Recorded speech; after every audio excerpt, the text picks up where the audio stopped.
నమస్కారం PVB news కి స్వాగతం హెడ్లైన్ చూద్దాం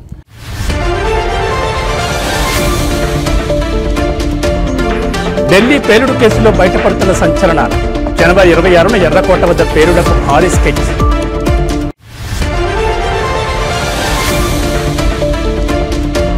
నాగార్జున ఫ్యామిలీకి క్షమాపణ చెప్పిన మంత్రి కొండా సురేఖ గతంలో చేసిన వ్యాఖ్యలను వెనక్కి తీసుకుంటున్నట్లు ప్రకటన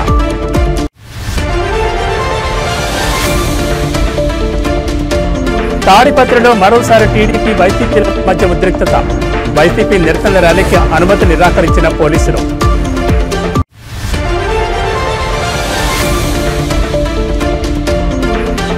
శంషాబాద్ ఎయిర్పోర్ట్ లో కొనసాగుతున్న ముమ్మర తనిఖీలు 3 కోట్ల విలువైన ఎలక్ట్రానిక్ సీజ్ ఇక డీటెయిల్స్ చూస్తే దేశ రాజధాని ఢిల్లీలో జరిగిన కారు పేలుడు ఘటన దర్యాప్తులో విస్తుపోయే నిజాలు వెలుగులోకి వస్తున్నాయి. ఈ కేసులో దర్యాప్తు సంస్థలు విచారణను వేగవంతం చేయగా దీని వెనుక ఉన్న భారీ ఉగ్రకుట్ర వివరాలు ఒక్కొక్కటిగా బయటపడుతున్నాయి. గణతంత్ర దినోత్సవం రోజున ఎర్రకోట వద్ద ప్రధాని నరేంద్ర మోడీ ప్రసంగాన్ని లక్ష్యంగా చేసుకుని పేలుళ్లకు పథకం రచించినట్లు అధికారులు గుర్తించారు. ఈ కుట్రకు 5గురు ఉన్నత విద్యావంతులైన డాక్టర్లు సూత్రధారులుగా ఉండడం దేశవ్యాప్తంగా తీవ్ర ఆందోళన కలిగిస్తోంది. విచారణలో భాగంగా ఫరీదాబాద్లోని అల్ ఫలాహ్ యూనివర్సిటీ ఆసుపత్రిలో పనిచేస్తున్న డాక్టర్ ముజ్మిల్ను పోలీసులు అరెస్ట్ చేశారు. పుల్వామాకు చెందిన ఇతన్ని విచారించగా కీలక విషయాలు వెలుగు చూశాయి. అధికారులు అతని ఫోన్ స్వాధీనం చేసుకుని డేటాను విశ్లేషించగా అతను మహమ్మద్ ఉమర్తో కలిసి పలుమార్లు ఎర్రకోట వద్ద రెక్కి నిర్వహించినట్టు తేలింది.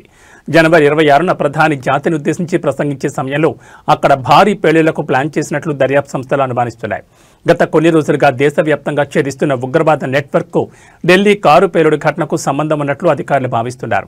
డాక్టర్ ముజ్మిల్ ఫోన్ నుంచి లభించిన ఆధారాలతో ఈ కేసు దర్యాప్తును మరింత లోతుగా చేపట్టారు.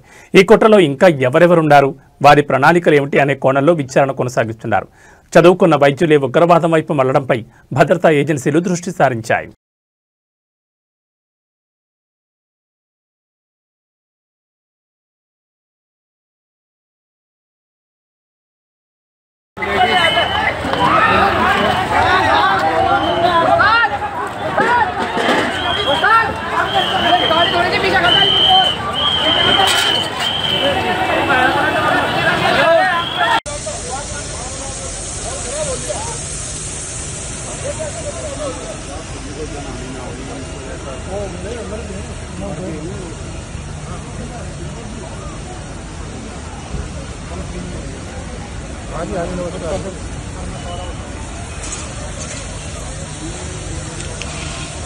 దేశ రాజధాని ఢిల్లీలో వాయు కాలుష్యం తీవ్ర స్థాయిలోనే కొనసాగుతోంది. వరుసగా 3వ రోజు బుధవారం కూడా గాలి నాణ్యత సూచి 400 పైన తీవ్ర కేటగిరీలోనే నమోదైంది.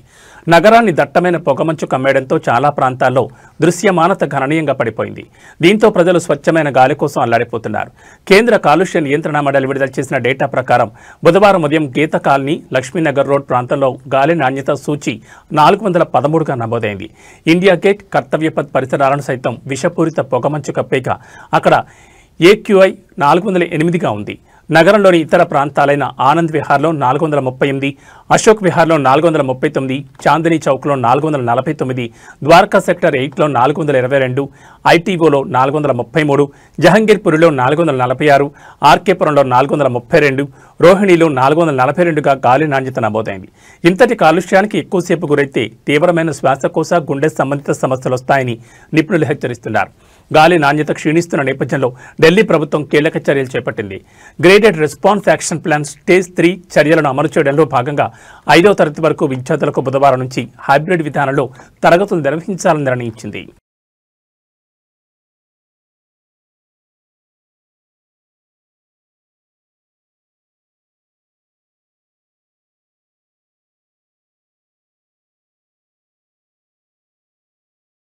దేశవ్యాప్తంగా సంచలనం సృష్టించిన నోయిడా నిఠారి వరుస హత్యల కేసులో ప్రధాన నిందితుడు సురేంద్ర కోహ్లీని సుప్రీంకోర్టు నిర్దోషిగా ప్రకటించింది. ఈ కేసులో మిగిలిన ఆరోపణల నుంచి కూడా అతనికి విముక్తి కల్పిస్తూ సంచలన తీర్పు వెలువరించింది. ప్రాసిక్యూషన్ ఆరోపణలను నిరూపించడంలో విఫలమైందని స్పష్టం చేస్తూ దాదాపు 19 ఏళ్లుగా జైల్లో ఉన్న కోహ్లీని వెంటనే విడుదల చేయాలని ఆదేశించింది. జస్టిస్ బిఆర్ గవాయ్ నేతృత్వంలోని త్రిసభ్య ధర్మాసనం ఈ తీర్పును వెలువరించింది. నిందితుడిపై మోపిన నేరారోపణలు రుజువు కాలేదు, అందువల్ల అతన్ని నిర్దోషిగా ప్రకటిస్తున్నామని ధర్మాసనం స్పష్టం చేసింది. ఈ తీర్పుతో సురేంద్ర కోహ్లీ విడుదలకు మార్గం సుగమమైంది.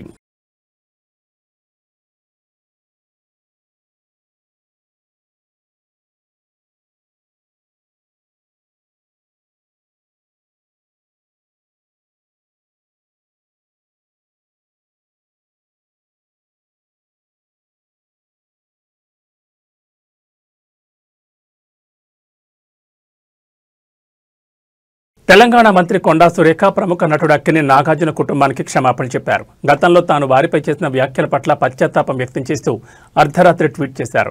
నాగార్జున కుటుంబాన్ని కించపరిచే ఉద్దేశం తనకు లేదని, తన వ్యాఖ్యల వల్ల వారు బాధపడి ఉంటే చింతిస్తున్నారని ఆమె పేర్కొన్నారు. గతంలో తాను చేసిన వివాదాస్పద వ్యాఖ్యలను పూర్తిగా వెనక్కి తీసుకుంటున్నట్లు కొండా సురేఖ తన ట్వీట్లో పేర్కొన్నారు. అయితే అర్ధరాత్రి 12 గంటలు దాటిన తర్వాత ఆమె ట్వీట్ చేయడం రాజకీయ సినీ వర్గాల్లో చర్చనీయాంశంగా మారింది. కొంతకాలం క్రితం బీఆర్ఎస్ నేత కేటీఆర్ను విమర్శించే క్రమంలో కొండా సురేఖ అక్కినేని నాగార్జున కుటుంబంపై, ముఖ్యంగా నాగ చైతన్య సమంత విడాకుల అంశంపై వ్యక్తిగత వ్యాఖ్యలు చేయడం తెలిసిందే. ఈ వ్యాఖ్యలు తీవ్ర వివాదానికి దారితీశాయి. కొండా సురేఖ వ్యాఖ్యలపై నటుడు నాగార్జున తీవ్రంగా స్పందించారు. ఆమెపై పరువు నష్టం దావా కూడా వేశారు.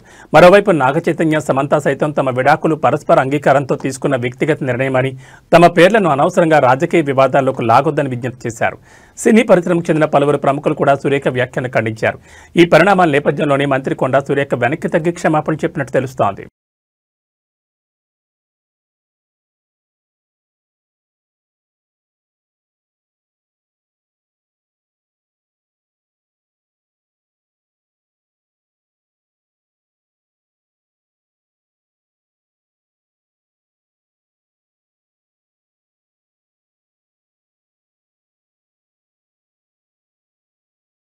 శంషాబాద్లోని రాజీవ్ గాంధీ అంతర్జాతీయ విమానాశ్రయంలో భారీగా ఎలక్ట్రానిక్ పరికరాలు పట్టుబడడం కలకలం రేపింది. అబుదాబి నుంచి వచ్చిన 2 ప్రయాణికుల వద్ద సుమారు 3 కోట్ల విలువైన వస్తువులను సెంట్రల్ ఇండస్ట్రియల్ సెక్యూరిటీ ఫోర్స్ అధికారులు స్వాధీనం చేసుకున్నారు. నిందితులను అదుపులోకి తీసుకుని విచారిస్తున్నారు. నిత్యం ప్రయాణికులతో రద్దీగా ఉండే శంషాబాద్ విమానాశ్రయంలో అధికారులు కట్టుదిట్టమైన భద్రతా తనిఖీలు నిర్వహిస్తున్నారు. ఈ క్రమంలో అబుదాబి నుంచి వచ్చిన 2 ప్రయాణికుల ప్రవర్తన అనుమానాస్పదంగా కనిపించడంతో సిఐఎస్ఎఫ్ సిబ్బంది వారిని అదుపులోకి తీసుకున్నారు. వారి లగేజ్ బ్యాగ్లను క్షుణ్ణంగా తనిఖీ చేయగా పెద్ద సంఖ్యలో డ్రోన్లు, ఎలక్ట్రానిక్ స్మార్ట్ వాచ్లు, ఖరీదైన ఐఫోన్లు బయటపడ్డాయి. స్వాధీనం చేసుకున్న ఎలక్ట్రానిక్ వస్తువుల విలువ సుమారు 3 కోట్లుంటుందని అధికారులు అంచనా వేశారు. నిందితులను సూర్యప్రకాష్, మహమ్మద్ జాంగీర్గా గుర్తించారు. ఇంత పెద్ద ఎత్తున ఎలక్ట్రానిక్ పరికరాలను ఎలాంటి పత్రాలు లేకుండా ఎందుకు తరలిస్తున్నారనే కోణంలో విమానాశ్రయ పోలీసులు కేసు నమోదు చేసి దర్యాప్తు చేపట్టారు. ఈ వస్తువులను ఎక్కడికి తరలించడానికి ప్రయత్నించారు, దీని వెనుక ఎవరైనా ఉన్నారా అనే వివరాలను రాబట్టే పనిలో అధికారులు నిమగ్నమయ్యారు.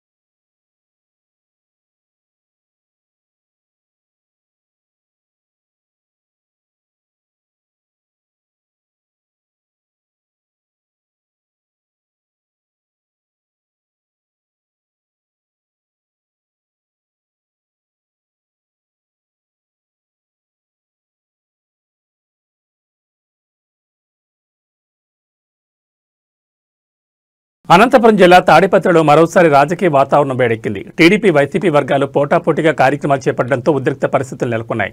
మెడికల్ కళాశాలల ప్రైవేటీకరణను నిరసిస్తూ వైసీపీ తలపెట్టిన ర్యాలీకి పోలీసులు అనుమతి నిరాకరించారు. ముందు జాగ్రత్త చర్యగా మాజీ ఎమ్మెల్యే కేతిరెడ్డి పెద్దారెడ్డిని ఇంటి నుంచి బయటకు రాకుండా అడ్డుకుని గృహ నిర్బంధం చేశారు. రాష్ట్ర వ్యాప్తంగా వైసీపీ ప్రజాపోరు పేరుతో మెడికల్ కాలేజీల ప్రైవేటీకరణకు వ్యతిరేకంగా నిరసనలకు పిలుపునిచ్చింది. ఇందులో భాగంగా తాడిపత్రిలో మాజీ ఎమ్మెల్యే కేతిరెడ్డి పెద్దారెడ్డి ఆధ్వర్యంలో భారీ ర్యాలీ నిర్వహించాలని నిర్ణయించారు. అదే సమయంలో స్థానిక టీడీపీ ఎమ్మెల్యే జేసీ అస్మిత్ రెడ్డి పట్టణంలో పలు అభివృద్ధి పనులకు శంకుస్థాపన కార్యక్రమాలు చేపట్టారు. ఒకే రోజు 2 ప్రధాన పార్టీలు కార్యక్రమాలు నిర్వహిస్తుండటంతో శాంతి భద్రతల సమస్య తలెత్తుందని భావించిన పోలీసులు కేతిరెడ్డి పెద్దారెడ్డి ర్యాలీకి అనుమతి లేదని స్పష్టం చేశారు. ఈ ఉదయం ఆయన ఇంటి నుంచి బయటకు రాకుండా పోలీసులు అడ్డుకున్నారు. దీంతో పోలీసుల తీరుపై కేతిరెడ్డి తీవ్ర ఆగ్రహం వ్యక్తం చేశారు. ఒక పార్టీ ఇన్ఛార్జిగా నేను కార్యక్రమం చేసుకోకూడదా, నా ర్యాలీని ఎలా అడ్డుకుంటారంటూ ఆయన పోలీసులతో వాగ్వాదానికి దిగారు. MLA Asmit Reddy, municipal chairman JC Prabhakar రెడ్డికి అనుకూలంగా పోలీసులు వ్యవహరిస్తున్నారని మండిపడ్డారు. శాంతి భద్రతల దృష్ట్యానే ఈ నిర్ణయం తీసుకున్నామని పోలీసులు నచ్చజెప్పే ప్రయత్నం చేసినప్పటికీ ఆయన శాంతించలేదు. తనను ఎందుకు అడ్డుకుంటున్నారో లిఖితపూర్వకంగా ఇవ్వాలని డిమాండ్ చేశారు. ఈ పరిణామాలతో తాడిపత్రిలో ఏం జరుగుతుందోనన్న ఉత్కంఠ నెలకొంది. ఎలాంటి అవాంఛనీయ ఘటనలు జరగకుండా పోలీసులు భారీ బందోబస్తు ఏర్పాటు చేశారు.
ఎవరైనా కానీ జనరల్ గా నేను ఇట్లా అడుగుతాను.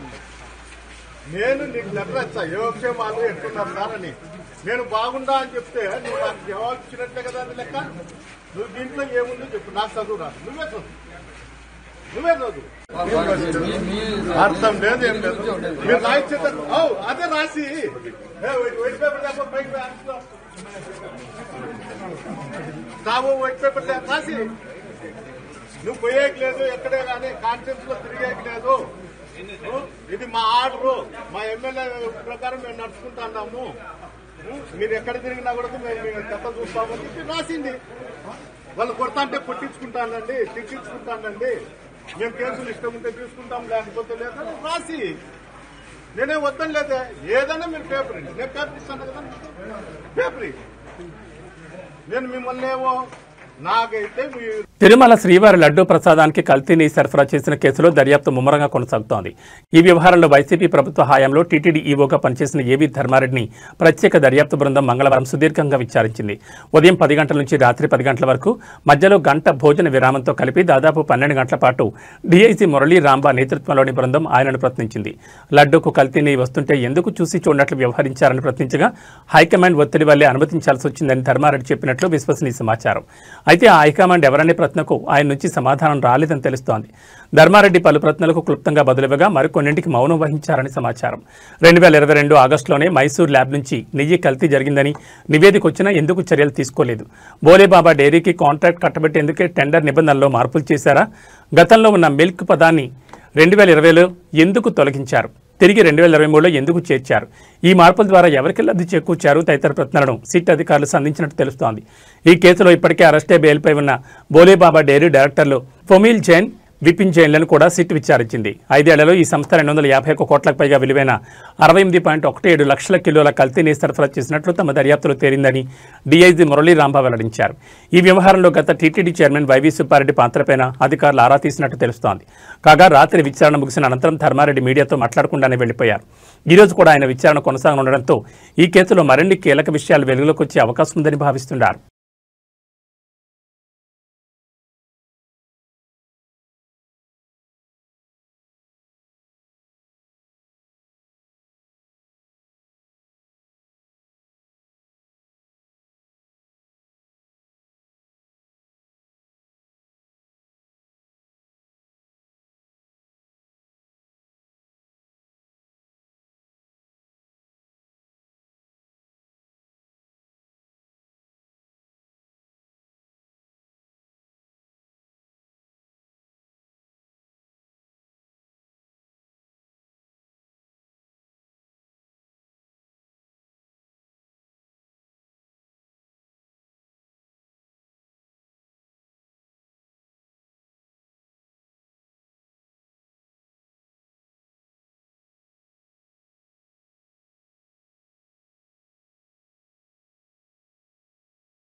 ఆంధ్రప్రదేశ్ మంత్రి నారా లోకేష్ బుధవారం ఢిల్లీలో పర్యటించనున్నారు. విశాఖపట్నంలో ఈ నెల 14-15 తేదీల్లో రాష్ట్ర ప్రభుత్వం ప్రతిష్టాత్మకంగా నిర్వహించనున్న సిఐఐ భాగస్వామ్య సదకు కేంద్ర మంత్రులను ఆహ్వానించడమే ఈ పర్యటన ముఖ్య ఉద్దేశం.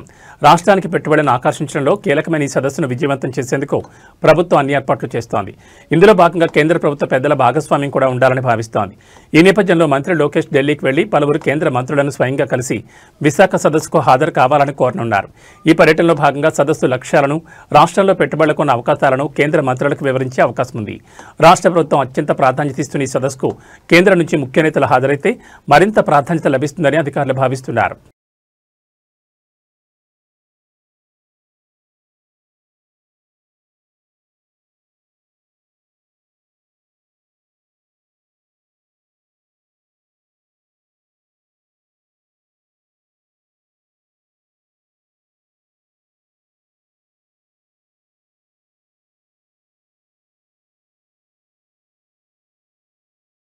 తెలంగాణ జాగృతి అధ్యక్షురాలు ఎమ్మెల్సీ కల్వకుంట్ల కవిత నల్గొండ పర్యటన రాజకీయంగా వేడి పుట్టించింది. ఆమె పర్యటన సందర్భంగా ఏర్పాటు చేసిన ఫ్లెక్సీలు, హోర్డింగ్లను మున్సిపల్ అధికారులు రాత్రికి రాత్రి తొలగించడం వివాదాస్పదంగా మారింది. ఈ ఘటనపై జాగృతి నాయకులు, కార్యకర్తలు తీవ్ర ఆగ్రహం వ్యక్తం చేస్తున్నారు. తెలంగాణ జాగృతి ఆధ్వర్యంలో నిర్వహిస్తున్న జనం బాటా కార్యక్రమంలో భాగంగా కల్వకుంట్ల కవిత నల్గొండలో పర్యటిస్తున్నారు. ఈ నేపథ్యంలో ఆమెకు స్వాగతం పలుకుతూ జాగృతి నాయకులు పట్టణంలోని ప్రధాన కూడళ్లలో పెద్ద ఎత్తున ఫ్లెక్సీలు, హోర్డింగ్లు ఏర్పాటు చేశారు. అయితే నిన్న రాత్రి మున్సిపల్ సిబ్బంది వాటిని తొలగించారు. ఈ విషయం తెలుసుకున్న జాగృతి నాయకులు అధికారుల చర్యపై మండిపడ్డారు. కవిత ప్రజలతో సమావేశం కావడాన్ని అడ్డుకునేందుకే ఉద్దేశపూర్వకంగా ఈ చర్యకు పాల్పడ్డారని వారు ఆరోపిస్తున్నారు.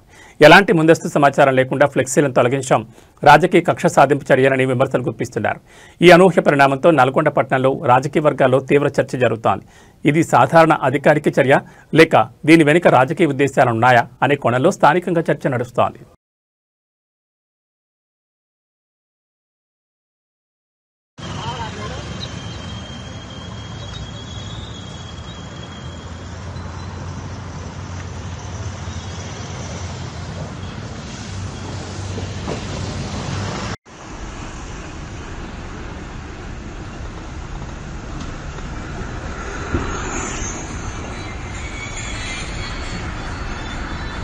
తెలంగాణ రాష్ట్ర వ్యాప్తంగా ఉత్కంఠకు ఎదురుచూస్తున్న అనర్హత ఎమ్మెల్యేల వేటు అంశంపై విచారణ కొనసాగుతూనే ఉన్నాయి. పార్టీ మారిన ఎమ్మెల్యేలపై చర్యలు తీసుకోవాలని బీఆర్ఎస్ నేతలు సుప్రీంకోర్టును ఆశ్రయించగా 3 నెలల్లో చర్యలు తీసుకోవాలని కోర్టు ఆదేశించిన విషయం తెలిసిందే. కోర్టు ఆదేశాలతో పార్టీ మారిన ఎమ్మెల్యేలకు నోటీసులు ఇచ్చిన స్పీకర్ ఒక్కొక్కరిగా విచారిస్తున్నారు. ఈ క్రమంలో ఇవాళ రేపు జరగాల్సిన విచారణను స్పీకర్ గడ్డం ప్రసాద్ కుమార్ వాయిదా వేసినట్టు తెలుస్తోంది. అలాగే ఈ విచారణను ఈ నెల 14, 15 తేదీల్లో నిర్వహించనున్నట్లు సమాచారం అందుతోంది. షెడ్యూల్ ప్రకారం ఈ రోజు తెల్లం వెంకట్రావు, సంజయ్ల పిటిషన్లపై రెండోసారి విచారణ జరగాల్సి ఉంది. అలాగే 13న పోచారం, హరికెపోడు గాంధీని మరోసారి విచారించాల్సిందిగా వాయిదా వేశారు. ఇదిలా ఉంటే 3 నెలల్లో పార్టీ మారిన ఎమ్మెల్యేలపై చర్యలు తీసుకోవాలని సుప్రీంకోర్టు ఆదేశించగా స్పీకర్ ఆదేశంగా చర్యలు తీసుకోలేదు. దీంతో తెలంగాణ అసెంబ్లీ స్పీకర్ కోర్టు ధిక్కరణకు పాల్పడ్డారని ఆరోపిస్తూ బీఆర్ఎస్ నేతలు మరోసారి సుప్రీంకోర్టును ఆశ్రయించగా ఆ పిటిషన్పై విచారణకు కోర్టు అంగీకరించింది. మరోపక్క ఎమ్మెల్యేల అనర్హతపై విచారణకు మరికొంత సమయం కావాలని కోరుతూ స్పీకర్ సుప్రీంకోర్టును ఆశ్రయించగా స్పీకర్ పిటిషన్పై విచారణకు అంగీకరించి కోర్టు ఈ నెల 14న విచారణను షెడ్యూల్ చేసింది. అలాగే స్పీకర్పై దాఖలైన కోర్టు ధిక్కరణ కేసుపై వచ్చే సోమవారం విచారించిన విషయం తెలిసిందే.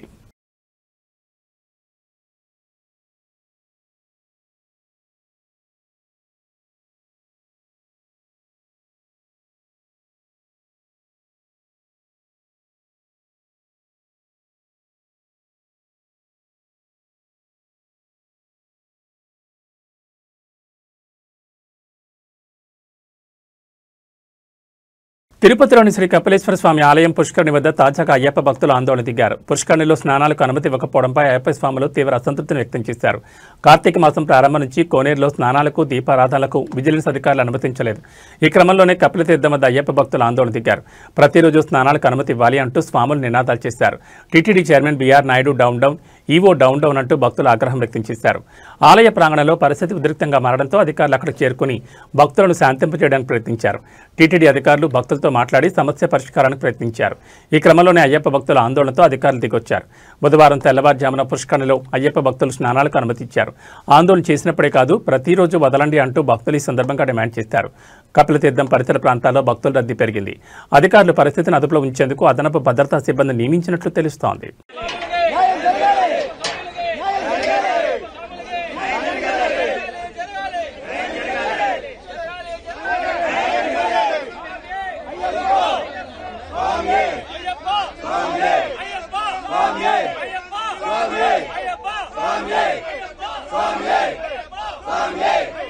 Swami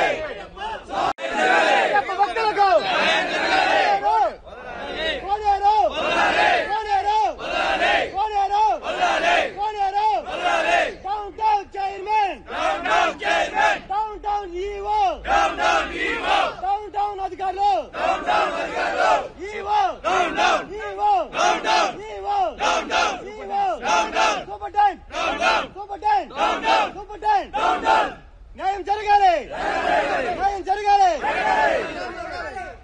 కోనేరు ఓపెన్ చేయాలి, కోనేరు ఓపెన్ చేయాలి.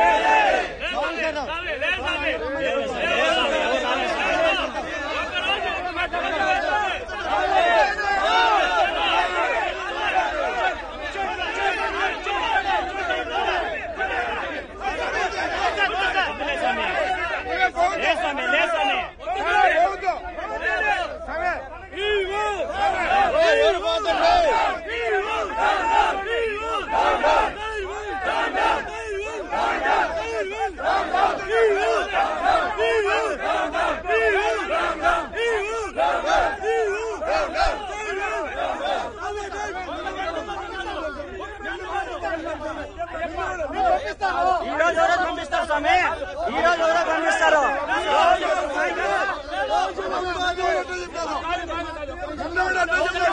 లేదు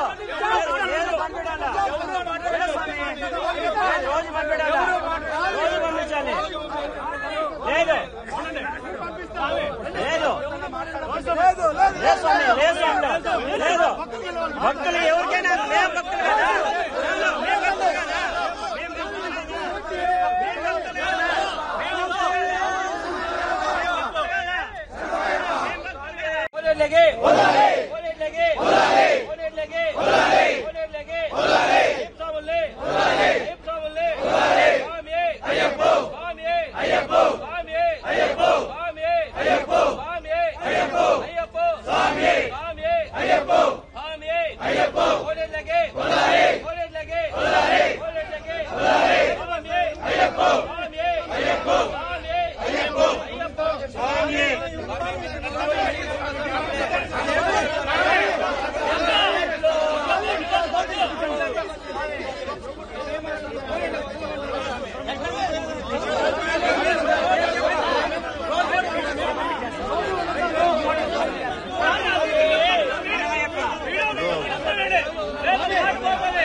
బాలీవుడ్ దిగ్గజ నటుడు ధర్మేంద్ర ఆసుపత్రి నుంచి డిశ్చార్జ్ అయ్యారు. శ్వాస తీసుకోవడంలో ఇబ్బంది కారణంగా గత నెల 31న ముంబైలోని బ్రీచ్ క్యాండీ ఆసుపత్రిలో చేరిన ఆయన బుధవారం ఉదయం ఇంటికి చేరుకున్నారు.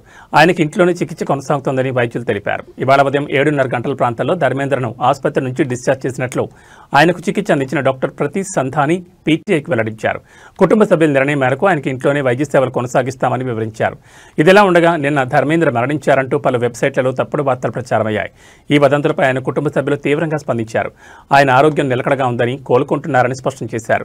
ధర్మేంద్ర అర్ధాంగి నటి హేమమాలిని కూడా ఈ తప్పుడు వార్తలపై ఆగ్రహం వ్యక్తం చేశారు. చికిత్సకు స్పందిస్తూ కోలుకుంటున్న వ్యక్తి గురించి ఇలాంటి అసత్య ప్రచారాలు చేయడం క్షమించరాంది. ఇది చాలా బాధ్యతారాహిత్యం. దయచేసి కుటుంబ గోప్యతను గౌరవించండి అని ఆమె సోషల్ మీడియాలో పేర్కొన్నారు.